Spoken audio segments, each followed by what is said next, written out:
En esta lección te hablaré sobre el personaje y sus diferentes roles en la narrativa que estamos escribiendo. El personaje tiene sus complejidades y a veces uno comete errores y establece que solamente un personaje es el que está efectuando una ruta de reconocimiento en un territorio alterado donde va de un punto a otro. Muchas veces uno piensa que el personaje solamente va a cruzar un territorio alterado para cambiar y va a mantener ese cambio de manera relevante y permanente, que es parte del fundamento de una historia. Y también pensamos que el personaje va a cruzar 3 actos y en un momento va a caer en territorios de máxima perturbación. Esto es real, pero hay un error de base aquí. Ese personaje que estamos viendo al comienzo, que es un nene que tiene punto de vista, que se llama Eduardo, realmente no está solo. El personaje no solamente comparte la historia con otros Ns, que a la vez tienen sus propias rutas de desarrollo, sino que el mismo personaje, si uno lo amplifica, puede tener personajes ocultos y tramas ocultas. El personaje tiene varios personajes en su interior, y cuando un guionista no comprende eso, se mete en muchos problemas. Los personajes suelen tener roles, y cada rol se configura como un tipo de personaje totalmente diferente para la historia. Eduardo en la historia puede ser mal hijo, Eduardo en la historia puede ser marido, Eduardo en la historia puede ser vecino, Eduardo en la historia puede ser espía y Eduardo en la historia puede ser amante. Veamos cada uno de ellos. Eduardo mal hijo se refiere, por ejemplo, a que su padre está enfermo en el hospital y no lo va a ver, no lo visita, tiene una mala comunicación con él. Y ese rol de nuestro personaje Eduardo mal hijo va a seguirlo como una condena en todo el arco de la construcción de nuestra historia. Y a lo menos nos vamos a asegurar que cada vez que mostremos el rol de un personaje, por ejemplo Eduardo mal hijo, a lo menos existan algunos puntos donde hay un cambio de valor en esa ruta. En el rol de Eduardo marido vamos a tener el arco de todas las escenas donde él ejecuta ese rol.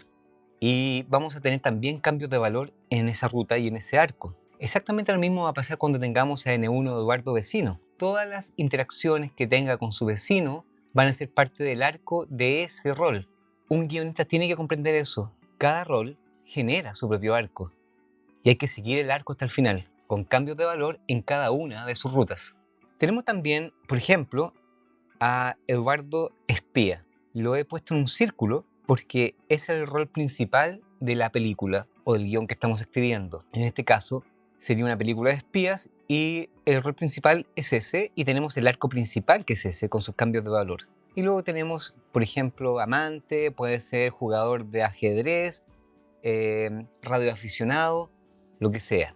La intuición de trama es que el espectador, cada vez que ve al personaje en un rol determinado, intuye que va a existir una continuidad del arco de ese rol. Es muy extraño que uno vea a alguien que colecciona mariposas donde ese evento queda aislado y perdido. Generalmente esas rutas se recorren en forma de pequeños arcos hasta el final. Una vez que tenemos entonces los roles de los personajes, tenemos realmente el campo de juego para poder construir nuestra historia.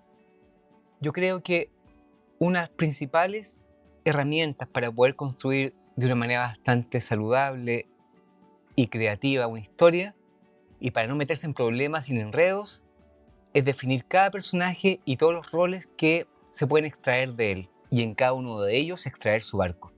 Por ejemplo, en El Resplandor, Jack Torrance es un escritor, es un esposo, Jack es vigilante, Jack es padre y Jack tiene una nueva personalidad que está en rojo.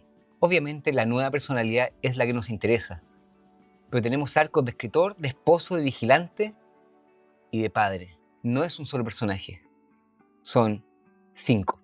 En la película de Krzysztof Kieślowski Azul, Julie, la protagonista, pierde a su familia en un accidente de auto. Queda devastada y tenemos que hay 4 roles en toda la película. Julie madre, Julie esposa, Julie mujer y Julie compositora. Cada uno de ellos tiene su propio arco y el arco principal es Julie, que trata de resolver su tema con un amante que es también compositor. Es el personaje principal de La Favorita y tenemos que tiene 4 roles. Es sirvienta y dama de habitación, es amante de la reina, es esposa, es confidente y consejera. Y ese último rol es el rol principal. Thelma, de Thelma y Luis, es esposa, es amiga, es atracadora, porque en un momento hacen un atraco, es amante y es vengadora al final. Marina Vidal, de Una mujer fantástica, es cantante, es camarera, es novia, es amiga, es viuda y está bajo sospecha. Estos dos últimos roles son los más importantes.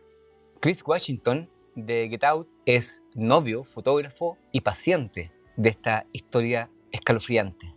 Cada uno de ellos entonces dejó de ser un personaje y se clonó.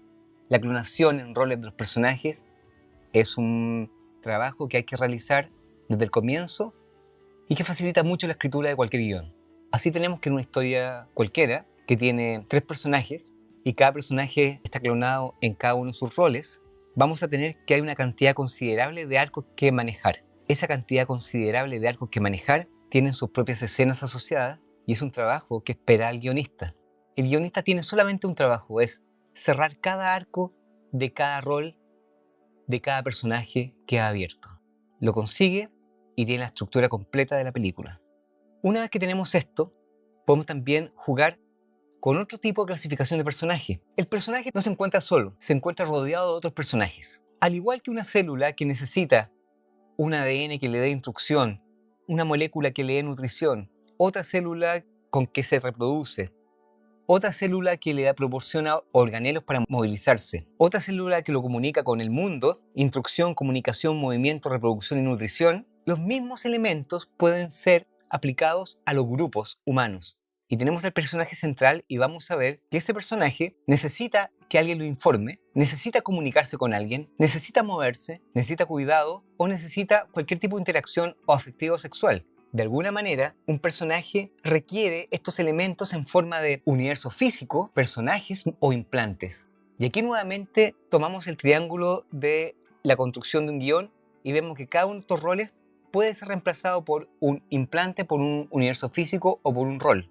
En este caso, los roles del mito le ponen nombres a cada uno de estos eventos. Y tenemos que en muchas películas el personaje central, el héroe o la heroína, está rodeado por alguien que lo comunica, que es el bufón o bufona, por alguien que lo instruye, que es la maga o el mago, por alguien que ama o que lo ama, la amada o lo amado, por alguien que lo captura con una trampa sensorial, que es el hechicero o la hechicera, y con alguien que pareciera ser el capitán de un ejército o con un ejército, que son atributos de movimiento que se encuentran presentes. Cada uno de ellos es parte de una película. Uno puede ver cualquier película y puede ver qué personaje es mago, es bufón, es hechicero, es amado, es capitán del ejército y puede generar una especie de grupo funcional que rodea al personaje protagónico. Esta herramienta también puede servir para generar los bandos antagónicos, como podemos ver en esta imagen. Tenemos que la misma imagen se replica a la derecha y a la izquierda, pero en uno hay un héroe o una heroína y en el otro hay un villano o una villana, y cada uno tiene esos clústeres de personajes que lo rodean. Veamos cómo estos dos elementos, los clones de los personajes y los roles de mito, se pueden aplicar en la carpeta de guión. Vamos nuevamente a la carpeta de guión y nos centramos en los personajes de la historia.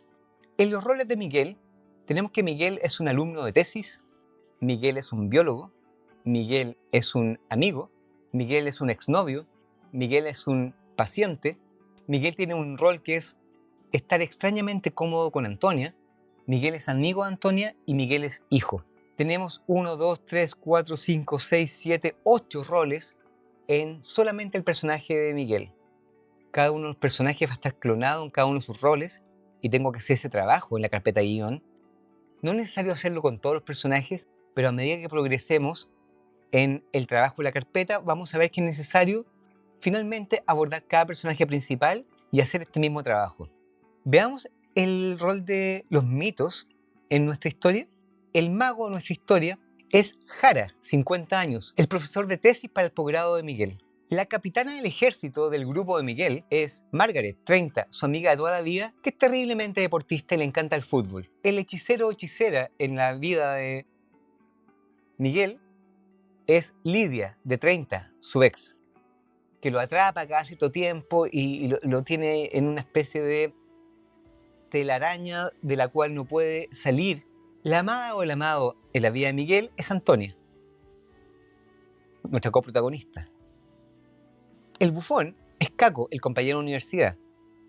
En otros sistemas, En el centro Volar sin Ansiedad, el mago es el capitán Douglas Connery, un ex piloto de avión decadente y que ahora hace clases en este instituto. El héroe del centro Volar sin Ansiedad es Amelia Houston, que es la fundadora y dueña de Volar sin Ansiedad. El hechicero es el doctor Mercado, que es el psicólogo socio de Amelia Houston. El amado de Amelia Houston es el simulador de vuelo, porque ha invertido todo su dinero en esa gran cabina de avión con pantallas azules a los lados. Y el bufón del centro Volar sin Ansiedad es Patricia, la divertida auxiliar de cabina y asistente de Amelia Houston. Podemos usar este clúster de mito en sistemas, en personajes, rodeando instituciones, y nos sirven para construir personajes y establecer cuántos realmente son los que participan en la historia. Ahora, en la siguiente lección, profundizaremos sobre los personajes.